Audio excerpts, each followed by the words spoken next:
बिस्मिल्लाहिर्रहमानिर्रहीम। आप लोगों के साथ आपका मेज़बान डॉक्टर शमीर अली मेमन हाजिर है। आज पूरी दुनिया के अंदर नमूनिया बीमारी के मुतालिक दिन मनाया जा रहा है। नमूनिया डिज़ीज़ डे सेलिब्रेट किया जा रहा है पूरी दुनिया के अंदर। आज 12 नवंबर 2022 है। नमूनिया एक मुहल्लिक फेफड़ों की बीमारी है। ये दिन इसलिए मनाया जा रहा है कि आज भी दुनिया के अंदर मॉर्टलिटी रेट, शरह अमवात इस बीमारी की वजह से आज भी ज़्यादा लोग मर रहे हैं, जिसकी वजह से दुनिया के जो सेहत के इदारे हैं इस चीज़ को इम्पोर्टेंस देते हैं ताकि ह्यूमैनिटी, इंसानियत को प्रॉपर वे से बचाया जाए। दोस्तों, इसी दिन की निस्बत से मैंने सोचा कि मैं भी अपना कुछ शेयर डालता चलूं। सबसे पहले तो मैं गुजारिश करूंगा कि मैं ऐसी टर्मिनोलॉजी यूज़ करूं जो आम व्यूअर्स को समझ में आ जाए। मैं प्योर मेडिकल टर्मिनोलॉजी यूज़ नहीं करूंगा। आसान उर्दू के अंदर मैं कोशिश करूंगा कि शॉर्ट ब्रीफ करूं नमूनिया के मुतालिक। नमूनिया फेफड़ों की बीमारी है, जिस तरह मैंने बताया, एक मुहल्लिक बीमारी है जिसकी वजह से मौत लाहक हो सकती है। नमूनिया मोस्टली ज़्यादातर जरासीम की वजह से होती है। सबसे पहले बैक्टीरिया के अंदर ज़्यादातर स्ट्रेप्टोकोकाई, और वायरस के अंदर नंबर 2 वायरस के अंदर influenza virus and rhinovirus. Third, in very rare cases, जो कि बहुत कम मिकदार केसेस के अंदर फंगल इन्फेक्शन की वजह से भी नमूनिया लाहक होती है। दोस्तों, नमूनिया अब बताऊंगा कि कौन से एज ग्रुप हैं, किस उम्र ग्रुप के लोगों को हंट करती है, शिकार करती है। ज़्यादातर, वैसे तो एडल्ट्स को भी शिकार करती है, बट ज़्यादातर बच्चे, न्यूबॉर्न्स और सीनियर सिटीजन्स, जो लोग 60 साल से ज़्यादा उम्र के हो गए हैं, 60 प्लस, उन लोगों को ज़्यादा ये हंट करता है जरासीम। बिकॉज उसकी वजह यह है कि उनकी क़ुव्वत मुदाफ़ियत, एक तो बच्चों में कम उम्र की वजह से क़ुव्वत मुदाफ़ियत कम होती है, इम्यूनिटी पावर कम होता है, और बड़ों में उम्र ज़्यादा होने की वजह से, एजिंग की वजह से, क्योंकि डिके हो रहा होता है, उसकी वजह से, या उस उम्र में और भी एसोसिएटेड डिज़ीज़ हो जाती हैं। बहुत लोगों को शुगर, ब्लड प्रेशर, बहुत सारी और डिज़ीज़ होती हैं जिसकी वजह से उनकी इम्यूनिटी पावर लो हो जाता है, जिसकी वजह से नमूनिया का जरासीम उनको टारगेट करता है। अब बॉडी के अंदर सबसे पहले जो नमूनिया का माइक ऑर्गेनिजम्स है वो एयर सेक्स को हंट करता है। एयर सेक्स क्या है?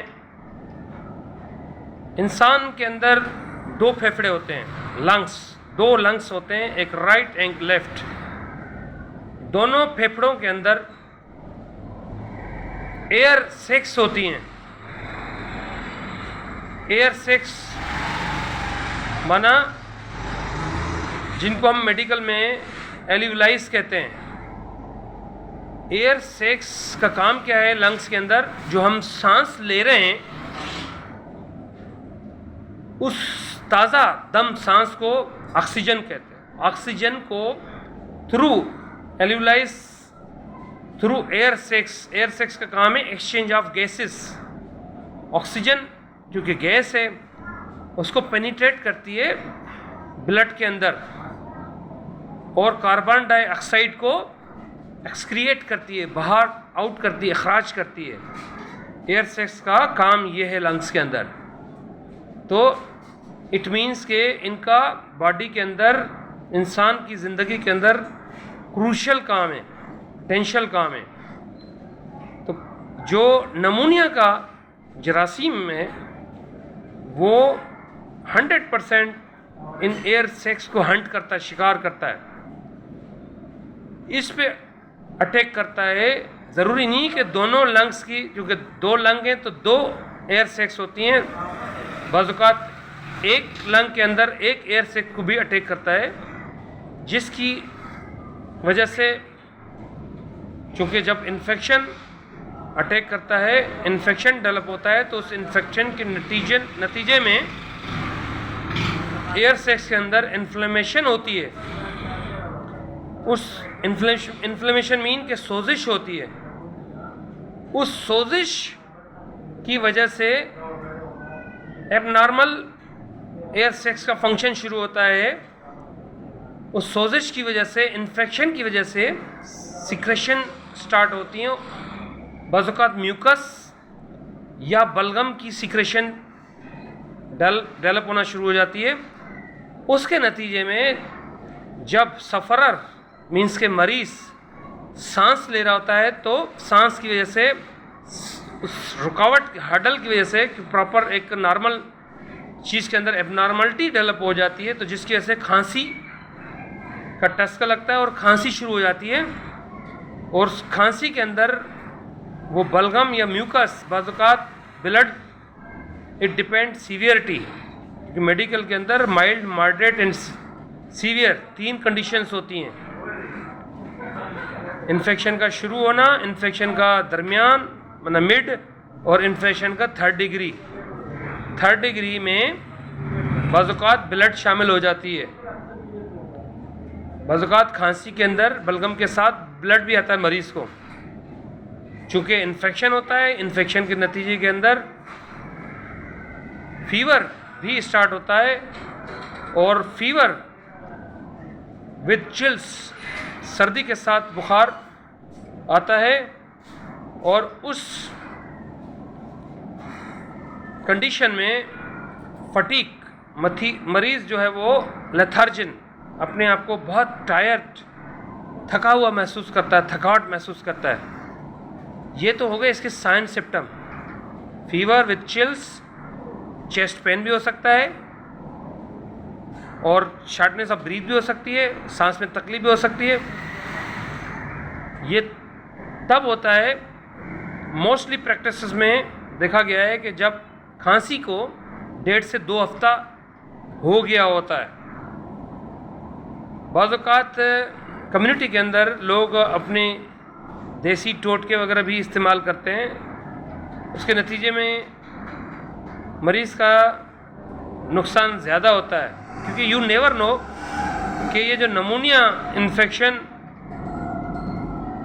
हुआ है, इसका रूट काज क्या है। आया ये बैक्टीरियल है, वायरल है, या फंगल है। सो मेरी दरख्वास्त ये, जब इस तरह की कोई कंडीशन हो, बाज़ों का ज़रूरी नहीं है कि 100% नमूनिया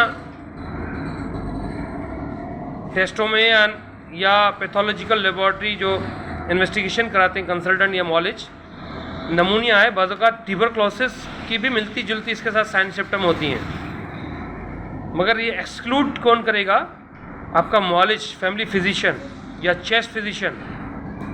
सो जब भी ऐसी कोई कंडीशन आपकी फैमिली में, किसी फैमिली मेम्बर को या मोहल्ले में या इर्द गिर्द कम्युनिटी के अंदर लाहक हो, तो फौरी तौर पे अपने मॉलेज, फैमिली फिजिशियन या सीने के माहिर doctor, chest physician, chest consultant के साथ रुजू करें, ताकि वो सबसे पहले तो टीबी या कुछ और भी डिजीज़ हैं उनको एक्सक्लूड करेगा, वो आपकी टेस्टें कराएगा। दवाई तो ज़रूर देगा। दवाई देना इसलिए ज़रूरी होता है कि इन्फेक्शन ज़्यादा फ्लरिश नहीं हो। अगर एक लंग में हो, कहीं दूसरे लंग में ना स्प्रेड हो। सो उसके साथ साथ वो लेबॉर्ट्री इन्वेस्टिगेशंस, बाज़-औक़ात ब्लड टेस्ट, खून का मुआयना और सीने का एक्सरे, चेस्ट एक्सरे और बलगम का टेस्ट भी मॉलेज लिख के देता है। उसके बाद अगर मॉलिज फाइनल डायग्नोस तक पहुंच जाता है तो फिर ट्रीटमेंट एंड मैनेजमेंट शुरू हो जाती है। अगर उसमें कोई कॉम्प्लिकेशन हो जाती है, बहुत रेयर केसेस में देखा गया है कि मॉलिज सीटी स्कैन भी एडवाइस करता है, और सीटी स्कैन जो है वो सीटी स्कैन क्योंकि बाज़-औक़ात रिजॉल्व नहीं होता बाकी टेस्टों से, कल्चर वगैरह जो भी XYZ टेस्टें होती हैं उससे रिजॉल्व अगर डिजीज़ या डायग्नोसिस नहीं होती तो आपका मॉलिज जो है वो सीटी स्कैन तक पहुंचता है। बहुत रेयर केसेस में देखा गया है मॉस या कोई CA वगैरह का भी बाद में पता चलता है, बट ये यू नेवर नो, ये आपका मॉलिज इस चीज़ को बेहतर जानता है। सो दरख्वास्त ये है मेरे तमाम व्यूअर्स को, अगर ऐसा कोई मसला या प्रॉब्लम हो जिस तरह मैंने सारी तफसील से साइन सिम्पटम बताएं, तो फौरी तौर पे अपने करीबी मॉलिज, अपने फैमिली फिजिशियन या चेस्ट फिजिशियन से रब्ता करें। अपने मेज़बान दोस्त डॉक्टर शमीर अली मेमन को इजाज़त दें इसी दुआ के साथ कि अल्लाह हमारे वतन पाकिस्तान को हमेशा हेल्दी एंड शादाबाद रखे। Thank you so much. अल्लाह हाफ़िज़ नाज़िर।